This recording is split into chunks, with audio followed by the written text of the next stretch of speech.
दशकों से भारत वामपंथी उग्रवाद का दंश झेल रहा था। उग्रवादियों द्वारा देश के विभिन्न हिस्सों में शांति भंग करने की कोशिश जारी थी। नक्सलवाद के हर फॉर्म को हमने पराजित करना पड़ेगा। बंदूक वाला भी है और कलम वाला भी नक्सलवाद, हमें इन सब का काट निकालना पड़ेगा। माननीय प्रधानमंत्री श्री नरेंद्र मोदी के नेतृत्व में गृह मंत्रालय ने वामपंथी उग्रवाद के समूल नाश के लिए कार्य प्रारंभ किया और पूर्व की डिफेंसिव नीति को दरकिनार कर इन उग्रवादियों की गतिविधियों पर लगाम लगाने के लिए एक व्यापक आक्रामक रणनीति अपनाई। इस नीति के तहत सुरक्षा बलों ने नए नए इनोवेटिव तरीकों से नक्सलियों को घेरा और एकजुट अभियान चलाया, जिसमें सुनियोजित सैन्य अभियान, खुफिया जानकारी, उग्रवादियों की फंडिंग पर निगरानी, सीमा नियंत्रण, जन जागरूकता, मजबूत कानूनी उपाय और सामुदायिक सहभागिता शामिल है। हम कगार पर है, वो दिन दूर नहीं कि देश वामपंथी उग्रवाद से पूर्णतया मुक्त हो जाएगा। नक्सली उग्रवादियों की फंडिंग पर निगरानी से उनकी सक्रियता को कमजोर करने के लिए विभिन्न स्तरों पर कानून प्रवर्तन एजेंसियां मिलकर एक संयुक्त मोर्चा बनाकर महत्वपूर्ण जानकारियां साझा कर रही हैं। इसके साथ ही नक्सली फंडिंग चैनलों को रोकने के प्रयास में समन्वय के लिए प्रवर्तन एजेंसियों, वित्तीय संस्थानों और अंतर्राष्ट्रीय भागीदारों के साथ मिलकर काम किया जा रहा है।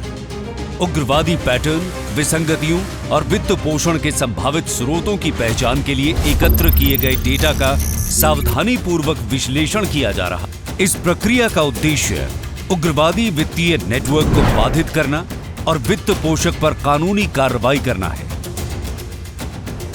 केंद्र ने प्रभावित राज्यों के सरकारों के साथ समन्वय में सुधार करने के लिए कई सफल पहल की है।